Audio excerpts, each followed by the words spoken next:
স্কটল্যান্ডের বিপক্ষে ব্রাজিল ৩০০ গোলের বিশাল একটা ডমিনেটিং জয় পেয়েছে, কিন্তু এই ম্যাচের পরেও ব্রাজিলের এমন কিছু ট্যাকটিক্যাল সমস্যা রয়ে গিয়েছে যেগুলো বড় দলের বিপক্ষে ব্রাজিলকে ভোগাতে পারে। তাই আজকের ভিডিওতে আমরা ব্রাজিলের সমস্যাগুলো সম্পর্কে কথা বলার চেষ্টা করব। তাছাড়া স্কটল্যান্ড ম্যাচ থেকে আমরা নতুন কিছু ট্যাকটিক্যাল ফরমেশন সম্পর্কে জানতে পেরেছি যা কার্লো আনচেলত্তি লাস্ট ম্যাচে অ্যাপ্লাই করার চেষ্টা করেছেন। তাহলে চলুন দেরি না করে শুরু করা যাক। চ্যানেল নতুন হলে অবশ্যই সাবস্ক্রাইব করতে ভুলবেন না, ফেসবুক পেজে নতুন হলে ফলো করতে ভুলবেন না। ব্রাজিলের স্কটল্যান্ড ম্যাচটাতে ব্রাজিল অনেকগুলো নতুন ইমপ্রুভমেন্ট করেছে। এর মধ্যে ব্রাজিল নতুন দুইটি স্টাইলকে এই ম্যাচে ইমপ্লিমেন্ট করার চেষ্টা করেছে।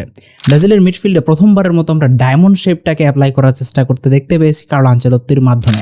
কার্লো আনচেলত্তি রিয়াল মাদ্রিদে থাকতে ডায়মন্ড শেপটাকে অনেক বেশি ইউজ করেছেন এবং এর মাধ্যমে তিনি একটা ইউসিএলও জিতেছিলেন। স্কটল্যান্ড ম্যাচে ব্রাজিল তাদের মিডফিল্ডেও একটা ডায়মন্ড শেপ তৈরি করার চেষ্টা করেছিল, যেখানে পাকেতা, ব্রুনোর সাথে ক্যাসেমিরো এবং কুনহাকে মিলে একটা চতুর্ভুজ আকৃতির স্ট্রাকচার মিডফিল্ডের মাঝখানে তৈরি করার চেষ্টা করা হয়েছে। এতে ব্রাজিল অনেক বেশি সুফল পেয়েছে। তারা মিডফিল্ডটাকে কন্ট্রোল করতে পেরেছে, মিডফিল্ডের স্পেসটাকে ডমিনেট করতে পেরেছে, আর সবচেয়ে বড় কথা স্কটল্যান্ডের বেশিরভাগ আক্রমণকে তারা রুখে দিতে পেরেছে। সো ব্রাজিলের এই ডায়মন্ড ফরমেশনটা ভবিষ্যতে আরও কত বেশি ইভলভ হয়, কারণ আনচেলত্তি আরও কত বেশি এটাকে ইউজ করতে চান সেটা আমরা কিন্তু দেখতে চাইবো। কারণ আনচেলত্তি যদি ডায়মন্ড ফরমেশনটা ব্রাজিলের মিডফিল্ডকে সাজাতে পারেন, তাহলে ব্রাজিলের মিডফিল্ডটা কিন্তু তুলনামূলক বেশি প্লেয়ার জেনারেট করতে পারবে এবং এই বেশি প্লেয়ার জেনারেট করার কারণে তারা নিউমেরিক্যাল সুপ্রিমেসি রাখতে পারবে, ম্যাচটাকে কন্ট্রোল করতে পারবে। এছাড়াও আমরা ব্রাজিলের ডিফেন্সে 5 জনের একটা লাইন দেখতে পেয়েছি, যেখানে 3 জন মূল সেন্ট্রাল ডিফেন্ডারের মতো খেলেছেন আর উইং থেকে রায়ান এবং ডগলাস সান্তোস সম্পূর্ণ উইঙ্গারের মতো খেলার চেষ্টা করেছেন।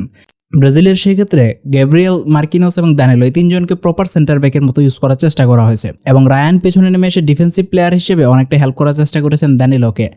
বাদিক দিয়ে ডগলাস সান্তোস সম্পূর্ণ একটা অ্যাটাকিং ফুটবল খেলেছেন। এটা অনেকটা আনএক্সপেক্টেড ছিল, বিকজ ডগলাস সান্তোসকে আমরা ডিফেন্সিভলি স্ট্রং এরকমটাই জেনে এসেছি, কিন্তু তাকে এই ম্যাচে প্রপার একজন উইঙ্গারের মতো ইউজ করার চেষ্টা করা হয়েছে। সো ব্রাজিল এখানে দুটো নতুন স্টাইলকে অ্যাপ্লাই করার চেষ্টা করেছে। তারা প্রপার 3 জন ডিফেন্ডার খেলিয়ে 2 জন উইং ব্যাকের মতো প্লেয়ার ইউজ করার চেষ্টা করেছে আর মিডফিল্ডে একটা প্রপার ডায়মন্ড শেপকে অ্যাপ্লাই করার চেষ্টা করেছে। ব্রাজিলের সবচেয়ে শক্তিশালী জায়গাগুলোর একটা হচ্ছে তাদের উইং, যেই উইংয়ে তাদের কাছে ভিনিসিয়াস জুনিয়র, রাফিনা, মার্তিনেলির মতো প্লেয়াররা রয়েছে, যার কারণে ব্রাজিলের বেশিরভাগ অ্যাটাক এতদিন ধরে ওয়াইড স্পেস দিয়েই হতো। ব্রাজিলের লেফট উইং এবং রাইট উইং এই দুই উইংকে বেস করে ব্রাজিল তাদের আক্রমণকে তৈরি করার চেষ্টা করত। কিন্তু এই ম্যাচে একটা খুব ইন্টারেস্টিং জিনিস দেখা গিয়েছে, ব্রাজিল তাদের আক্রমণটা মাঝখান থেকে তৈরি করার চেষ্টা করেছে। তারা মিড স্পেসকে ইউজ করার চেষ্টা করেছে। এটা কিন্তু একটা নতুন স্টাইল যেটা কার্লো আনচেলত্তি এই ম্যাচে ইমপ্লিমেন্টের চেষ্টা করেছেন। সেক্ষেত্রে ব্রাজিলের যে ডায়মন্ড শেপটা মিডফিল্ডে তৈরি হয়েছিল, সেখানে পাকেতা এবং ব্রুনোর মাধ্যমে লং বল এবং থ্রু বল খেলার চেষ্টা করা হয়েছে। কারণ আনচেলত্তি রিয়াল মাদ্রিদের দায়িত্ব থাকাকালে রিয়াল মাদ্রিদ শুধুমাত্র উইং বেসড ফুটবল খেলতো না, তারা অনেক বেশি মিডফিল্ড বেসড ফুটবল খেলতো। তাদের কাছে মদ্রিচ, টনি ক্রুসের মতো প্লেয়াররা ছিল। কার্লো আনচেলত্তির কাছে সেই পরিমাণ প্লেয়ারের ভান্ডার না থাকলেও তিনি সেটাকে অ্যাপ্লাই করার চেষ্টা করেছেন। সেক্ষেত্রে একজনের কাজ 2 জনকে দিয়ে করাচ্ছেন আর কি। সেক্ষেত্রে ব্রাজিলের আক্রমণ আমরা ফিউচারেও এই মিডফিল্ড বরাবর হতেই দেখতে পাবো। নেক্সট আমরা যে জিনিসটা দেখতে পেয়েছি, ভিনিসিয়াসকে ওয়াইড স্পেসে ইউজ না করে মাঝখানে ইউজ করার চেষ্টা করা হয়েছে। একজন প্রপার স্ট্রাইকারের মতো তাকে খেলানোর চেষ্টা করা হয়েছে। আমরা আগে ব্রাজিলের যে ধরনের কোচকে দেখতে পেয়েছি, তারা প্রত্যেকেই ভিনিকে একজন প্রপার উইঙ্গারের মতো ইউজ করার চেষ্টা করেছেন, তাদেরকে ওয়াইড স্পেসে নেওয়ার চেষ্টা করেছেন। কিন্তু কার্লো আনচেলত্তি ভিনিসিয়াসকে ভিতরে আসার একটা ফ্রিডম দিচ্ছেন। এর ফলশ্রুতিতে দেখা যাচ্ছে কুনহা নিচে নেমে এসে মিডফিল্ডারের মতো বিহেভ করছে এবং আক্রমণ ভাগে একমাত্র স্ট্রাইকার হিসেবে ভিনিসিয়াস নিজের কাজটা করে যাচ্ছে। সো অনেক কিছুই কিন্তু ইন্টারেস্টিং কার্লো আনচেলত্তি ম্যাচে ট্রাই করেছেন। এবার আসা যাক ভিডিওর মূল টপিক, ব্রাজিলের সমস্যাগুলো কোন জায়গায়। দেখুন, আপনি স্ক্রিনে এই জিনিসগুলো দেখতেই পাচ্ছেন। এখানে স্কটল্যান্ডের একটা আক্রমণ ক্লিয়ারলি মাত্র একটা পাস হলে কিন্তু ব্রাজিলের যে ডিফেন্স সেটা ব্রেক হয়ে যেত। জাস্ট একটা পাস প্রয়োজন। এখান থেকে ভালো দলগুলো কিন্তু খুব সহজেই সেই পাসটা বের করে ফেলতে পারবে। কিন্তু এখানে সমস্যাটা কোন জায়গায় হয়েছে? সমস্যাটা হচ্ছে ক্যাসেমিরো ঠিক সময় ঠিক জায়গায় পৌঁছাতে পারছে না। একই সাথে ব্রুনো এবং পাকেতাও স্কটল্যান্ডের আক্রমণকে রুখার জন্য তেমন কোনো বুম নিতে পারছে না। অর্থাৎ তারা তাদের পজিশনটাকে এমন জায়গায় নিয়ে আসতে পারছে না যেটা স্কটল্যান্ডের আক্রমণকে রুখে দিতে পারে, স্কটল্যান্ডের আক্রমণকে কাট করতে পারে এবং এই কাট করার মাধ্যমে ডিফেন্সের উপর প্রেশারটা কমিয়ে নিতে পারে। ব্রাজিলের আরেকটা স্টাইল দেখা যাচ্ছে, তারা হাইলাইন ডিফেন্সে খেলার চেষ্টা করছে, যেটা কিন্তু হাইতি ম্যাচে কার্যকর হয়েছিল, স্কটল্যান্ড ম্যাচেও কার্যকর হয়েছে। কিন্তু বড় দলগুলোর বিপক্ষে আসলেই কি এইরকম রিস্ক নেওয়া উচিত হবে? বিকজ হাইলাইন ডিফেন্সে কিন্তু সামান্য একটা মিস্টেক হলেই কিন্তু ব্রাজিল গোল হজম করতে পারে। মাত্র 2-1 পাস মিডফিল্ড থেকে গেলেই পিছনে যদি অফ দ্য বল একটা রান করে উইঙ্গার, সেখান থেকে কিন্তু গোল করে ফেলতে পারে। জাপান এই ধরনের ফুটবল কিন্তু খেলে থাকে, তারা কাউন্টার বেসড ফুটবল খেলে থাকে। তারা প্রতিপক্ষকে ম্যাচটা খেলতে দেয়, তাদের কাছে বল পজিশন রাখতে দেয় এবং হঠাৎ করে একটা কাউন্টার অ্যাটাক করে এবং জাপান সেখান থেকে গোল অর্জন করে। সো এই ধরনের দলের বিপক্ষে রাউন্ড অফ 32-তে ব্রাজিলে কিন্তু সমস্যা ফেস করতে হতে পারে। ব্রাজিল এই ম্যাচে আরেকটা জিনিস ট্রাই করছে, যেটা কিন্তু কার্লো আনচেলত্তি রিয়াল মাদ্রিদে ট্রাই করেছিলেন, যে কোনো একটা সাইডকে অনেক বেশি ওভারলোড করে অপর সাইডে ফ্রি স্পেস তৈরি করা।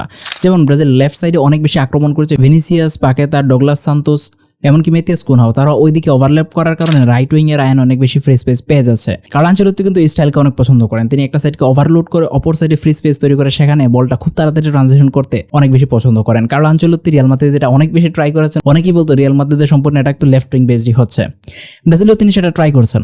সো ব্রাজিলিয়ান টেকটিক্সের ভাষায় একে এসকেন দিনহা নামে ডাকা হয় এবং ব্রাজিল এটা অনেক বছর ধরে ইউজ করে আসছে। কার্লো আনচেলত্তি এখন নিজের স্টাইলে সেটাকে মানিয়ে নেওয়ার চেষ্টা করছেন। তবে এটার একটা সমস্যা হচ্ছে ব্রাজিল খুব তাড়াতাড়ি বলটাকে সুইচ ওভার করতে পারছে না।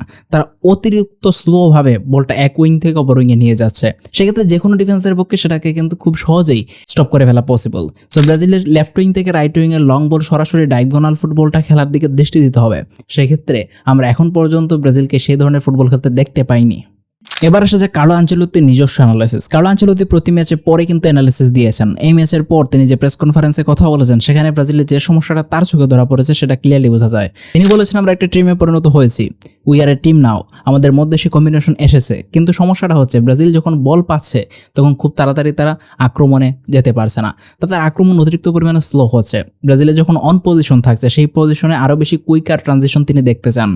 সো কার্লো আনচেলত্তি ক্লিয়ার, তিনি কুইক ট্রানজিশন দেখতে চান, তিনি হাই ইন্টেন্সিটি ফুটবল দেখতে চান। ব্রাজিলের ডিফেন্স থেকে আক্রমণে খুব তাড়াতাড়ি বলটাকে সাপ্লাই দেওয়া হবে এরকমটাই তিনি চান। কিন্তু ব্রাজিলের যদি আমরা ম্যাচটা দেখি স্কটল্যান্ড ম্যাচে, এইটা কিন্তু এত ফাস্ট হচ্ছিল না। এরা যতটুকু স্লো হচ্ছিল সেটা কিন্তু খুব সহজেই বড় দলগুলো কিন্তু ব্রেক করে ফেলবে।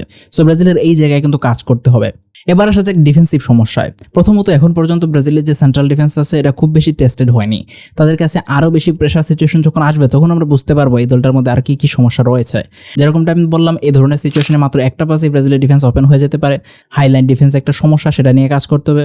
ব্রাজিলের মিডফিল্ড খুবই তাড়াতাড়ি নিজেদের মধ্যে রিগ্রুপ করতে পারছে না এবং বলটাকে কিন্তু স্টপ করতে পারছে না ডিফেন্সে যাওয়ার আগেই, এটার একটা বড় সমস্যা। তারপর ব্রাজিলের যে মিডফিল্ড আছে সেই মিডফিল্ডটা যখন মিসপাস করছে, স্পেশালি পাকেতা মিসপাস করার পরে সেই বলটা রিকভার করাই যাচ্ছে না। সেই বলটা রিকভার করতে অনেক বেশি সময় চলে যাচ্ছে। এইরকম একটা সমস্যা কিন্তু ব্রাজিলকে ভোগাতে পারে, স্পেশালি যে দলগুলো খুব বেশি কম্পোজ ফুটবল খেলে থাকে, খুব বেশি ঠান্ডা মাথার ফুটবল খেলে থাকে, যেমন আর্জেন্টিনা কিংবা ফ্রান্সের মতো দল। নেক্সট ব্রাজিলের ম্যাচ জাপানের বিপক্ষে। তারা কিন্তু ম্যাচটাকে ব্রাজিলকে খেলতে দিবে, সম্পূর্ণ ম্যাচ জুড়ে ব্রাজিলের পজিশন তারা রাখতে দিবে, কিন্তু হঠাৎ করেই কাউন্টার অ্যাটাকে আক্রমণের মাধ্যমে তারা গোল অর্জন করতে চাইবে। তাই ব্রাজিলের ডিফেন্সিভ সলিডিটি কিন্তু ওই ম্যাচে খুব ভালোভাবে টেস্ট হতে চলেছে। কিছুদিন আগে প্রেস কনফারেন্সে কার্লো আনচেলত্তি একটা কথা বলেছিলেন, এই বিশ্বকাপ হতে চলেছে হাই ইন্টেন্সিটির বিশ্বকাপ। কার্লো আনচেলত্তি এটা বলেছিলেন যে আর্জেন্টিনার মতো দলগুলো খুব বেশি কন্ট্রোল ফুটবল খেলে থাকে, তারা হাই ইন্টেন্সিটির ফুটবল খেলে থাকে না। এরপর কিন্তু অনেক বড় একটা কন্ট্রোভার্সি হয়ে গিয়েছিল। অপরদিক দিয়ে লিওনেল স্ক্যালোনি এর জবাবে বলেছিলেন এটা নিজস্ব ফুটবল স্টাইল, তার নিজস্ব স্টাইলটাকে তিনি ইমপ্লিমেন্ট করার চেষ্টা করছেন। এখন প্রশ্ন হচ্ছে লিওনেল স্ক্যালোনি যে ঠান্ডা মাথার কাম ফুটবল, কন্ট্রোলিং ফুটবল খেলে থাকেন, আস্তে আস্তে বল বিল্ড আপ করার ফুটবলটা খেলে থাকেন, ব্রাজিলের হাই ইন্টেন্সিটি ফুটবল কি তাদের বিপক্ষে খুব বেশি কার্যকর হবে? দেখুন, ব্রাজিল যদি এই কম্বিনেশনটা সুন্দর মতো গড়ে তুলতে পারে, ব্রাজিলের প্লেয়ারদের মধ্যে বোঝাপড়া যদি আরও ভালো হতে পারে, তাহলে সেটা কিন্তু সম্ভব। কিন্তু সমস্যাটা হচ্ছে কন্ট্রোলিং ফুটবল সবসময় নিজের যে স্টেবিলিটি সেটাকে ধরে রাখতে চায়। কার্লো আনচেলত্তি আমার মনে হয় না আর্জেন্টিনার বিপক্ষে খুব হাই ইন্টেন্সিটি ফুটবলের দিকে যাবেন। এবার এতদূর ব্রাজিল যেতে পারবে কিনা সেটা নির্ভর করবে রাউন্ড অফ 32 এবং রাউন্ড অফ 16 ব্রাজিলের পারফরমেন্সের উপর। ব্রাজিলের এই দুই ম্যাচে যদি আরও বেশি ইম্প্রুভমেন্ট আমরা দেখতে পাই তাহলেই কিন্তু ব্রাজিল এগিয়ে যাবে। আর যে সমস্যাগুলোর কথা বললাম, আশা করি ব্রাজিল এই সমস্যাগুলো থেকে বের হয়ে আসতে পারবে। আপনার কি মনে হয় ব্রাজিলের কোন কোন সমস্যা এখনও রয়ে গিয়েছে? কমেন্টে জানিয়ে দিন। পরবর্তীতে কোন টপিক ভিডিও দেখতে চান কমেন্টে জানাতে ভুলবেন না। Thank you for watching this video.